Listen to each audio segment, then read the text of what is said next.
Pippa stayed and listened to the Nightmare's argument. How did you manage to drop a horseshoe, Nightshade? The smaller pony whinnied angry. The mistress said to hide it carefully so that the royal ponies wouldn't find it. She's gonna kill us now! It just shows the girl that even though you're bigger than me, you're not smarter. Be quiet, Eclipse. Nagging me isn't gonna help me get back to Horseshoe, Nightshade whined. But how will we reach it from here? Use that branch behind you, idiot! As Eclipse turned to look at the branch, Pippa snapped into action.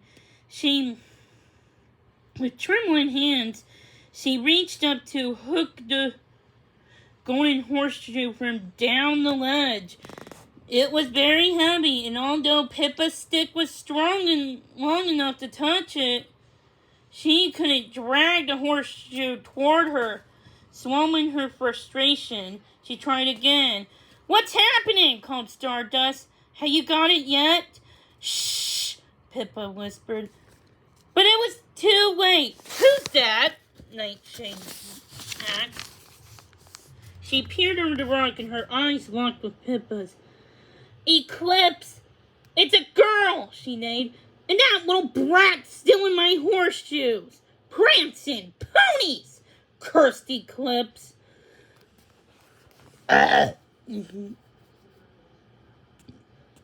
Breathing heavily, Pippa blocked out Nightshade and Eclipse's frantic concentrated on getting the horseshoe.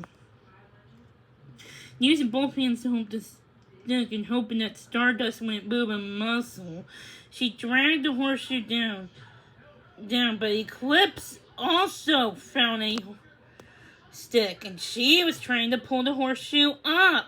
It was turning into tug of war.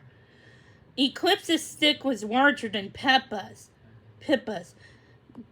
but the pony was holding it in her mouth and having trouble controlling it. Steadily, Pippa dragged the horseshoe to the edge of the lips. She reached out to pick it up. Eclipse brought her stick crashing down. Just in time, Pippa snatched her hand out of the way. She sat down on Stardust's back and clutched the horseshoe. I got it! She said triumphantly. Hold on tight, kid, said Stardust, turning sharply to gallop back to the volcano. No. That's my horseshoe! Nightshade shouted after her. As Stardust gathered speed, her hoofs thumping on the ash-covered path, the Nightmare's voices faded away. Hey. Pippa started to wonder who Eclipse had meant by the mistress. She clung on to Stardust, wrapping her free hand around the white man and gripping on her knees. Stardust didn't stop until she was safely at the bottom of the volcano, where she pulled up in a shade of tree. Pippa slid down and fanned her friend with a feathery green leaf. It was several minutes before Stardust caught her breath. We did it, Stardust said, trembling with excitement. We found our first horseshoe.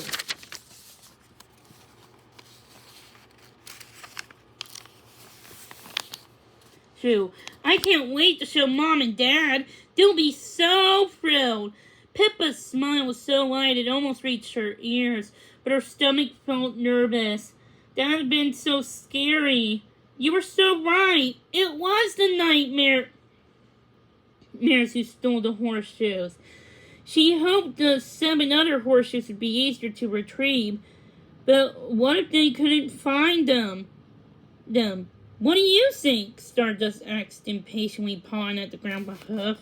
Sorry, what did you say? Pippa said, really, since she hadn't been listening. Nightshade and Eclipse think we've gone home. Stardust repeated. If we could sneak back and follow them, they might say where the other horseshoes are or who this mysterious mistress is. And Pippa slid the golden horseshoe into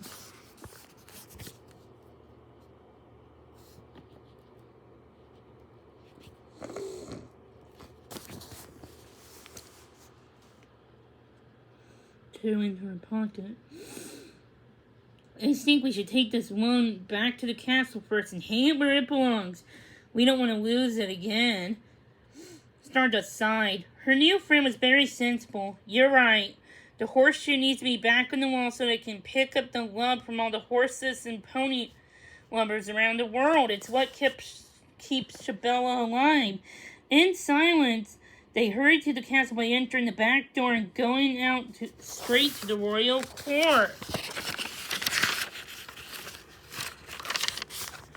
As the guard opened the wooden door, Pippa pulled the horseshoe from her pocket and handed to Stardust. You take this, she said. No way, exclaimed Stardust.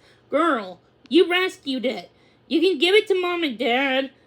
The royal court was packed and noisy. But when the ponies saw the golden horseshoe, they immediately fell silent. Pippa followed Stardust over to her parents. Queen Moonshine's eyes lit up with joy. You found one of our horseshoes, she whinnied. That's wonderful. I'm proud of you both.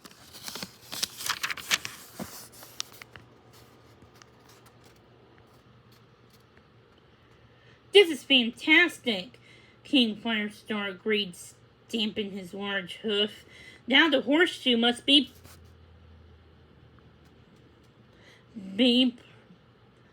put back where it belongs. One of the court's helpers trotted over, but the king waved him away.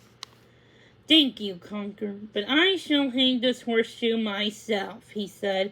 Pippa was pleased. She really didn't want to hand over the missing horseshoes to anybody else rather than the king and the queen.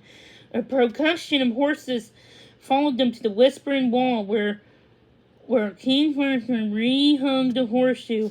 Stardust was so excited she couldn't stand still and danced on the spot when the horseshoe was back in its place. The crowd neighed loudly, but the single horseshoe looked very small and lonely hanging on the wall. Pippa clapped, but Parker felt worried. There was still so much to do. Congratulations, Queen Moonshine said in a low voice, but your quest has only begun. Midsummer Day will soon be here, and there are still 7 horseshoes to find. Go safely, my children, and remember not to count your horseshoes until they're hung. We won't, your majesty, Pippa said earnestly. Both the queen's words and seeing the golden horseshoes hanging on the wall had filled her with new confidence. They would do this together. Together, she and Stardust would find all the missing horseshoes. To Shabella, she cheered. To Shabella, Stardust echoed. And to you, Pippa, my magical friend. That was a great story. I loved it. Perhaps the shortest read-along I ever did, due to it just having 7 chapters. But anyways, here's another story about